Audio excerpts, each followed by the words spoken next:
Eyes on Fishing with Mitch Peterson, Josh Sheldon, and Brad Qualley, leading you to the next level.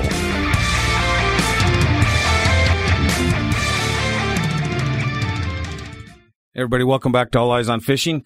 Tonight we're going to talk about batteries in your boat, cranking, deep cycle, because here's the deal. We've all spent a lot of money on batteries. Now, I'll be honest, none of us are experts in this, but we have became familiar with do's and don'ts.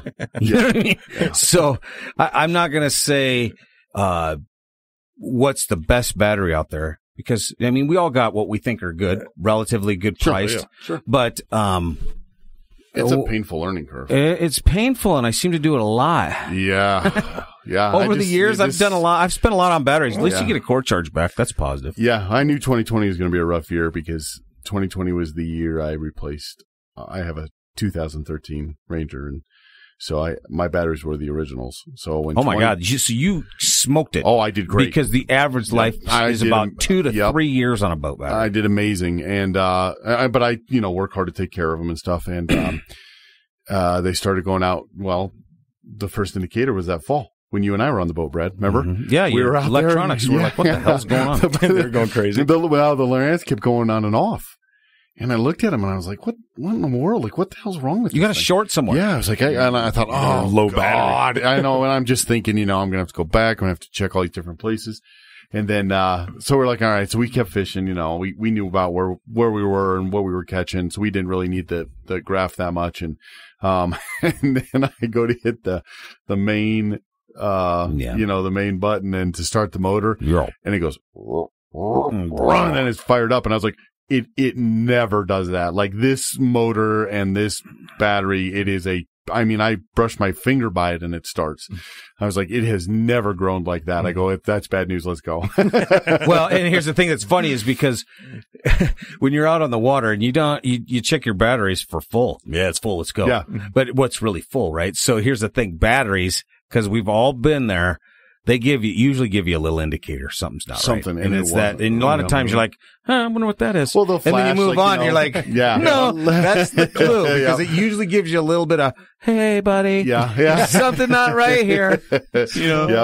So I think we can focus probably on what you're typically going to find in a boat: deep cycle and a cranking battery. Yep. What's the difference? What can you use a cranking battery for trolling motors? Can you use deep cycle for anything that's got a charge you can use, but what's appropriate? Why would you use, some if they don't have the cranking amperage on a deep cycle, they're not going to start your engine. But if they had the right cranking amps, why would you prefer to have a deep cycle versus a cranking battery? And this is an important deal. I mean, I have a cousin who lives out here, and he not a big boat guy, and they bought a pretty good sized boat. And it always amazes me how, especially new boat owners who don't really know a lot about boats, you have to charge your batteries before you go out. Every time you have to charge your batteries. And I know, so don't have the emails come flooding in. I get 2 or 3 trips out of my battery. Great for you. That's awesome. I personally would never, ever in a million years risk it, just because there's no worse feeling in the world than sitting out on the water and your batteries die, right? Mm-hmm. Especially if you're going to plan a full day out. Yeah, I mean, and if you're going to use, we all use everything, right? The electronics, the trolling motors. I mean, you're using everything. Live wells, it all takes juice, right? So every night before I go, I plug in and do it no matter what. And yes, you can get more sometimes, but it's really not worth it just to say you did it, because that's really all you're getting out of it. But how many people don't know you have to plug it in? I mean, they think it's like their car, right? Like they don't it just recharges. Yeah. They charge it once and leave it be. And if you have a bigger engine that has a stator in it, it's going to recharge your cranking battery. So if you are out but you got to run it continuously. It's not like a car, right, where you can drive for an hour. No, but so here's the thing. Your big motor so for 10 if minutes. You don't have an onboard charger where you plug it in and all your banks are going, and you have a 24-volt system for your trolling motor, and then you have a 1 battery for your cranking to start your engine. If you've been running around and not running a bunch of stuff on it, and you only have one thing to plug in for the night, what are you going to plug in?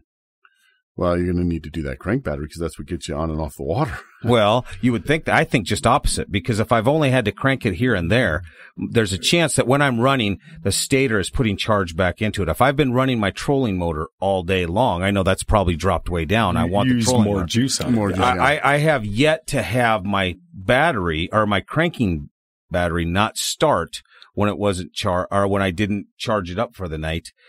Because I've been running it around. Now, if it's been sitting for a while and the cold temperatures or high temperatures, of course, that can affect it. But I'm talking like an overnight trip.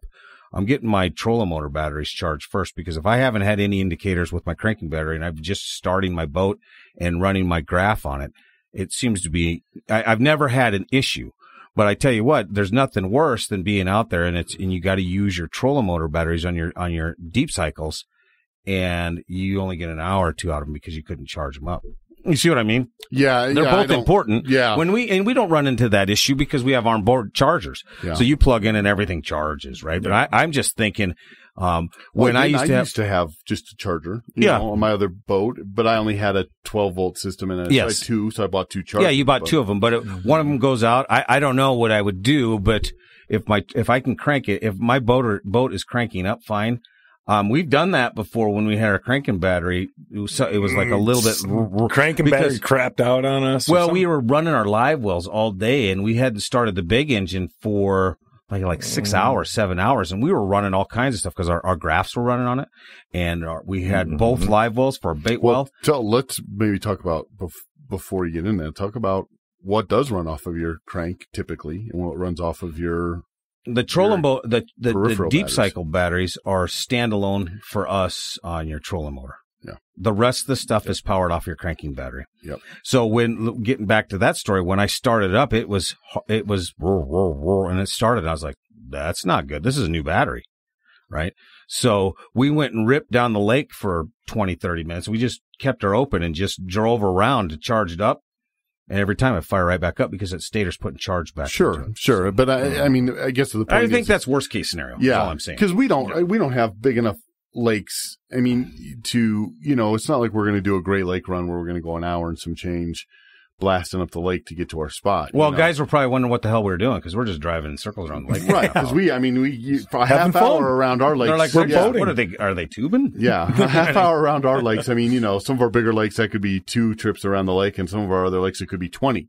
So, I mean, it's, yeah, I know. It's just but I mean, I think the important part is that plug it in. I mean, right? So, yes. And the moral of the story is that, this cousin of mine gets stuck on the water more than once because the batteries keep going. Yes. Dead. And I said, well, you're charging them, right? And he goes, what do you mean? And I said, well, you have to charge them before every time you go out. He was like, oh. And I said, and how do you store them? So I think that's the next big thing that we want to touch on is storage. I mean, storage is as important as anything else you do with these batteries because, like you guys in the Midwest, Canada, super cold, that just destroys these batteries if you leave them, especially if you store your boats outside. Yeah. I mean, let's face it. This is something everybody should think about. If you're going to go buy a boat, you really need to think about the option of maybe trying to store it inside, if at all possible, right? If there's anything you can do that saves so much wear and tear on covers, tires, motors, motor cowlings, batteries. It does. I mean, it's just, if you can do it, that should be your first choice. If you can't, like neither of you do, you both store yours outside. Yeah. Then you have extra work to make sure all these things stay in good condition. Mm-hmm. Well, and that's been my problem over the years. I think, because I've had bad luck with batteries, I think, just in general. But is it really the battery or is it how I take care of it? Right. So one of my problems is there might be a pretty long stretch that I don't get my boat out, work's busy, whatever. And then I go out there and of course the batteries are dead. Mm-hmm. It's like, well, it was full when I put it in there. How could they go dead? Well, then I've learned, you can get those little drains and it can just drain your battery just sitting there. Right. So a couple of years ago, I put in the master power switch that you both have. I love it because it just gives me that confidence of when I turn that off, she's going to sit there. Yep. But really, it's how I've taken care of them. Mm-hmm. You know, I could do a much better job keeping them charged up. Yep. You know, like right now, my boat's been sitting in storage for a few months, and I'm sure I wrecked another set of batteries now because it was going to be one thing I did. Every month I'm going to go get it, charge it. You know, just make sure she's all looking good. Take them out, take the batteries out, put them in your garage, and have a trickle charger on it all winter long. Yep. And it's or your basement's even better than your garage. It is, but whatever. Yeah. But a garage is better than outside. Oh, absolutely. Yeah. So, but you got the heat does just as much damage. Yes, when you're out there and it's extreme heat, you know, when it's cooking at 95, 100 degrees out for a week and your batteries are under a cover in a locker that's closed. Sauna. It's terrible for it. It wrecks the plates. So let's talk about the two different kinds of batteries, deep cycle and a little bit difference in what a deep cycle is versus a cranking battery. What the little bit that we know about it. Well, I mean, I think you know more. I was going to touch on something real quick that Mitch said before you go with that is what I think a lot of people need to understand is you were talking about those little draws, like, you know, it's this or that or whatever. The biggest little draw on most boats is your tilt trim. So yes, that is the number one need for a power switch is master power switch is tilt trim. Your tilt trim is a constant draw on your batteries no matter what. So that's something to keep in mind is if you have a tilt trim system on your boat, more than likely, and you have batteries that go dead, just, you know, let's say when it's just sitting there in storage. You throw a charge on it and you think, it should be pretty good. It's only been like a week. I haven't been out. Your tilt trim will draw on that the whole time. It does. Yeah. So it's important to know. So that's why it's great to have that master power switch. That master power switch helps stop that from pulling on it. So it works really well. Well, like a cranking battery, really the difference between a deep cycle and a cranking battery. Cranking battery has thinner plates, but it's designed to charge faster, but to blast out that power faster, like in surges. So cranking, you know, so it makes sense. But then it can charge faster too. Right. Yes, in like the deep cycle, the marine deep cycle batteries, they got a thicker plate in there, but they're designed to have the charge is for rapid. It's for like electric trolley motors to be able to do long withstanding drains, like continuous. But they can also do long withstanding charges, right? Mm-hmm. So when you have used it all day long and it started off at 100 and you've been using this thing for 6 hours on the water today and you put it on and your indicator says it's at 25%, it has the ability to take that and charge it back up to 100 and store it in those thick plates so you can have that long consistent. If you put a car battery in there with the thinner plates, you're going to be able to use it because it's still power. Right. But what you're going to end up running into is that thinner plate doesn't hold that long sustained charge. It's made for the rapid charge like what you're talking about. Mm-hmm. And when you end up running it for a long time, it'll drain quicker. It'll work fine, but maybe only for like 3.5 hours. And then it's dramatically, we've all done it before on our older boats and stuff that you just put a battery in. I don't care what it is, a battery. Right. But, you know, you go to a deep cycle instead of getting 3 hours out of it. Now I got 5. It's because of how those plates store the energy and it gets transferred over into the thing that you're using, the trolling motor that you're using. Yeah. And a marine battery is not just, you know, a marine battery is not a marine battery, not a marine battery, right? Mm-hmm. I mean, you do have to make sure you get the correct size because there are different sizes. Yes, they all look big. So, you know, it's like, I need this bigger one. It says marine. That's the one I need. Take it and go. Do you need a 27? Do you need a 30? Do you need a 24? Whatever that is. Like when we were talking about line counter reels, right? And the same type of thing, right? There's all these different sizes for your batteries. And here's the best part about living in the, you know, what are we now, the 22nd century, is you can Google it. What size marine battery does my 99 Glastron take? And it'll probably come up with an answer for you. I can easily do mine, and it'll tell me what all my size batteries are, you know. And then I got a Tarova, whatever, Minn Kota Tarova. Right. What's the best battery system for that? 27s or 29, whatever it is. Exactly.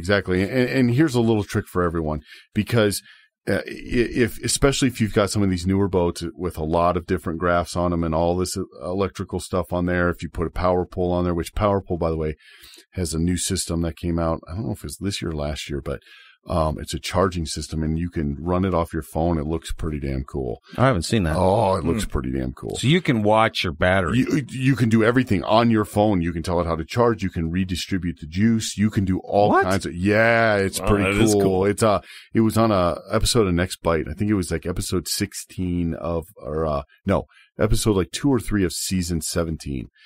Dude, I'd like to hear, because I haven't even heard about that, so I can't even speak to it. But if any of our listeners are running that system, I'd love to have your input on how that actually works. It looked because when cool. You're watching the commercial or them doing it, it's going to be the best thing since sliced bread. Right. Oh, yeah. But I want to hear how it actually works. Right. How hard is it to navigate that? Well, do you have to have a power pole to do it? Can you just put in the system and not have a power pole? Because I would look at that. Because I don't want a power pole, but I would look at I'm like, oh, that'd be all right. You would do it you would get power poles system, just so you could have the system. Yeah, I know, really. You'd be the only walleye. What it is, right? So, but you do fish shallow a lot, so that would probably be good. Yeah, it might not be bad, but but like we were saying is, I don't even remember what I was saying. What the hell was I saying? Dude, you're not even 50 yet. I'm looking at you two thinking, the onboard charging system is important because you want to have the right battery or the onboard charger to match your batteries, right? Mm-hmm. So you want to make sure that if you've got 4 batteries, you have 4 banks. You don't want to be sitting there moving things around. But the little trick with all of that is, and the onboard charging system is part of that trick, take a picture with your phone before you take it apart. Because, oh my God, I just went through this and I took a picture more for the size, because I was using a different type of cranking. I mean, a cranking battery that was in there that came in the boat, but it was different than the brand, and I had to go to a special place to get it and all this other stuff. So I wanted to have it all right because I had to drive a little ways to go get it. Sure. So I took the picture for that and ended up using the picture just to get everything back together because. Well, you don't want to screw it. You don't want to screw it up. It was crazy. Well, you'll smoke your battery if you. Well, and if you're not an electrical guy, that shit confuses me. I'm sitting there looking at it, going, "Okay, now is it the? I know it's red's positive, black's negative. When you're 24 volt, which one do I switch to? Well, how do I run them in series? I know, and so So, anyways, that's just a little tip because holy cow! Another thing too that I think, and Mitch brought it up before we started taping, is that. I'm sure plenty of places have it, but they have these little solar-powered trickle charges, right? And it's not going to charge your battery. If it does, it takes forever. Mm-hmm. But when your batteries are separated, it's going to be in stores. So I've never done it with my 24-volt system. I've always taken off the piggyback, so they're separate batteries. Mm-hmm. But I put on, I think it's 1.5 amps, and it sits out on the back of my trailer, and it just constantly, whenever the sun's up, it constantly keeps my batteries full, and it will charge them. It takes forever to charge, but what it's doing is always getting that battery working. It's like maintaining it. Yes, that's the death of batteries, is just sitting idle. Yep. They like to be used. Yep. So having something like that works great. If you're one of these guys that goes out and, you're kind of a spur of the moment fisherman, it's always great. Or boater. Yeah, whatever. And you want to go out, hey, tomorrow I'm going to get off work early, so I'm going to go. Mm-hmm. Well, if you didn't think about it, like you go bring it the night before and charge it if it's not on site, what do? You're rolling the dice that you're going to have juice. Mm-hmm. But if you had those maintainers on for the 3-4 weeks, you're good. You can get them at Harbor Freight or something. Harbor Freight is where I got mine. Yeah. I bought them there like $15. I think they're like 13. Yeah. But whatever, $15. I bought 4 of them. Yeah. I still got one. I actually put one on my cranking battery for my RV too, because I want to make sure that when I start that bad boy, it starts, because I don't use it in the winter. Right. Very, very rarely. But it's whenever I get it out there, it's fully charged, just ready to rock and go. So it's good. Yep. The 2 different kinds of, or what kind of deep cycle batteries do you like to run?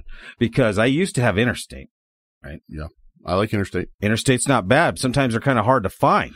Well, especially during COVID times. Had a rough go. I mean, they were, everything, a lot of people are made in China, and I think Interstate was no different than anywhere else. And their marine battery, especially the size that I needed, they were gone. I mean, they were gone, nowhere to be found. I checked the whole year through, and never did they come in last year. You know what I've got the last couple years, because I had a problem getting the interstate batteries when mine went out the time before. Right. Because it's inevitable that they fail at the same time.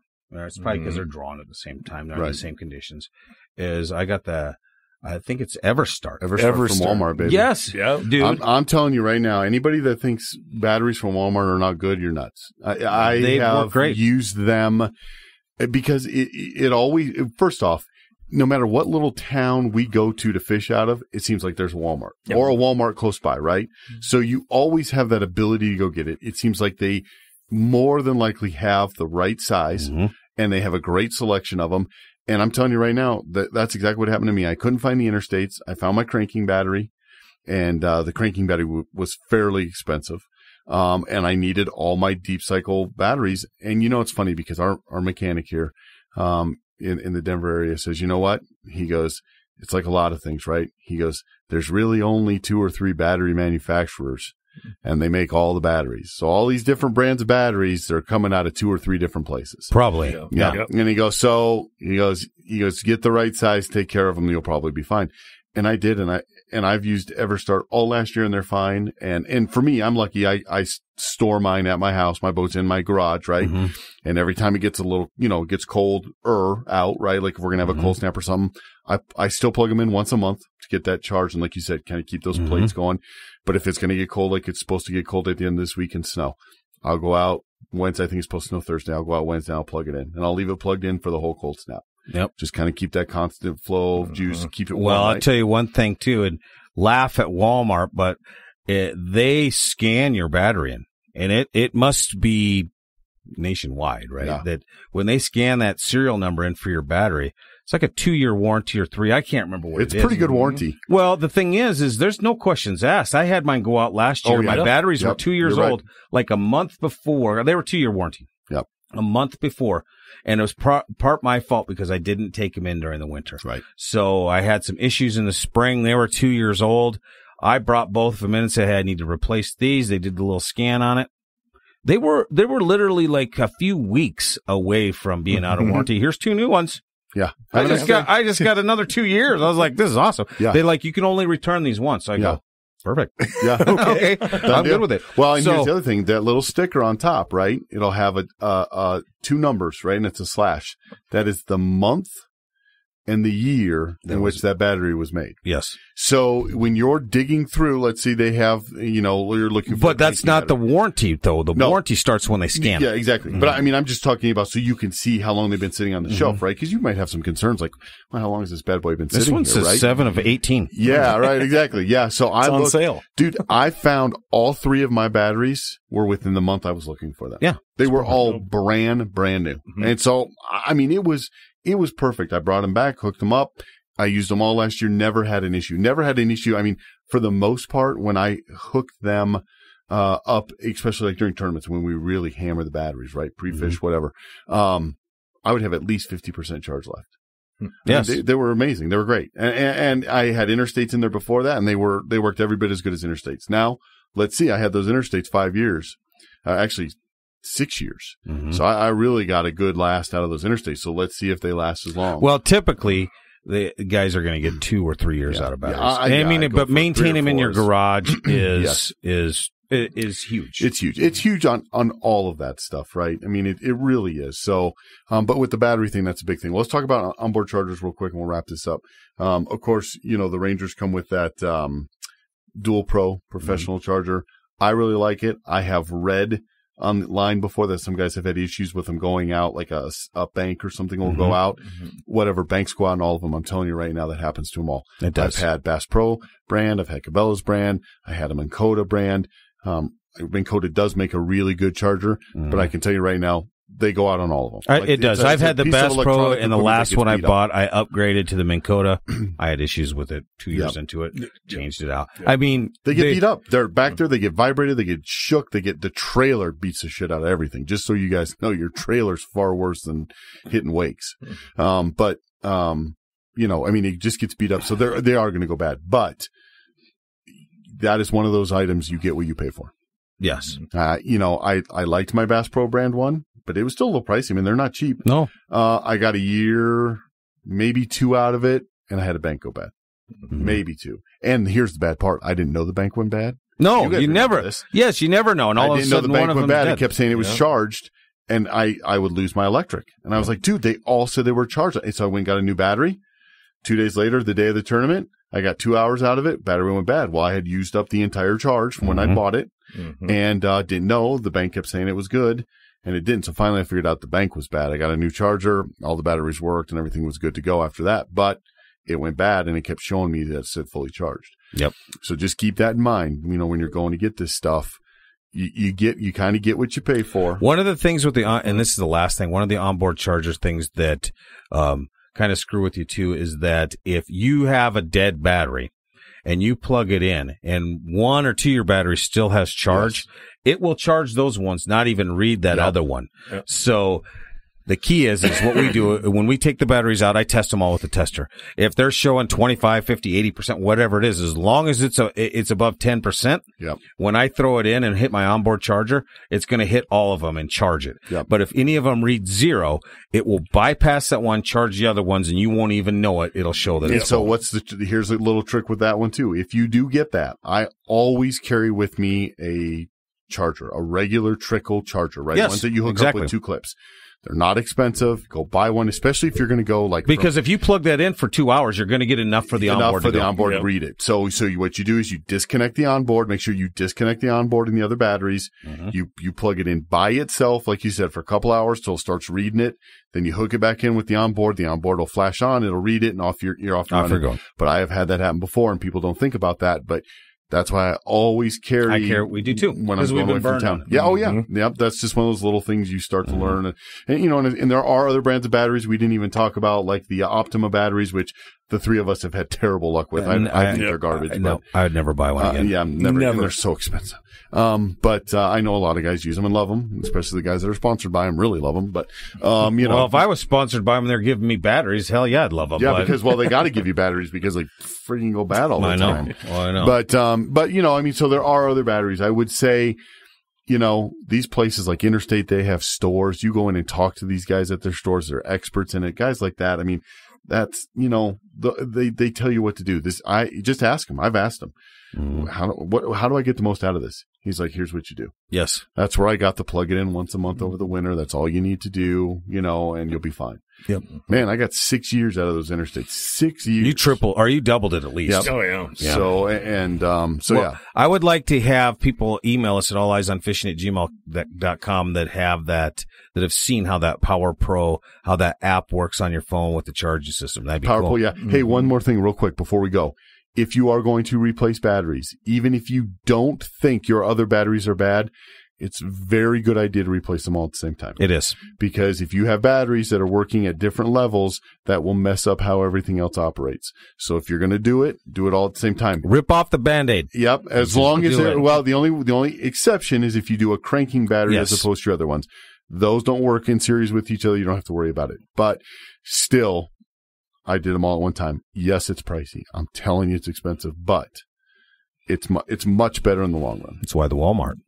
I'm telling you, Everstart. Yeah, I would. I would recommend it to anybody. Well, from everybody at All Eyes on Fishing, I know we went a little long on this one. Send us your questions on batteries. If there's anything out there that you want us to know about them too that we missed, we'd love to hear it. And if you have any suggestions for future podcasts, make sure you're sending them to alleyesonfishing@gmail.com. We do really appreciate everybody following us on our website, alleyesonfishing.com, and looking at our apparel, supporting us, and subscribing to the next level. Pass it on, guys. We do appreciate it. Thank you. This has been All Eyes on Fishing. Thanks for listening. If you like what you heard, go ahead and subscribe to The Next Level. And you can hear longer podcasts and more information on all of your favorite topics. And check us out at alleyesonfishing.com for apparel, blogs, and other information. Don't forget to check us out on Facebook, Twitter, Instagram, and YouTube. All Eyes on Fishing, leading you to the next level.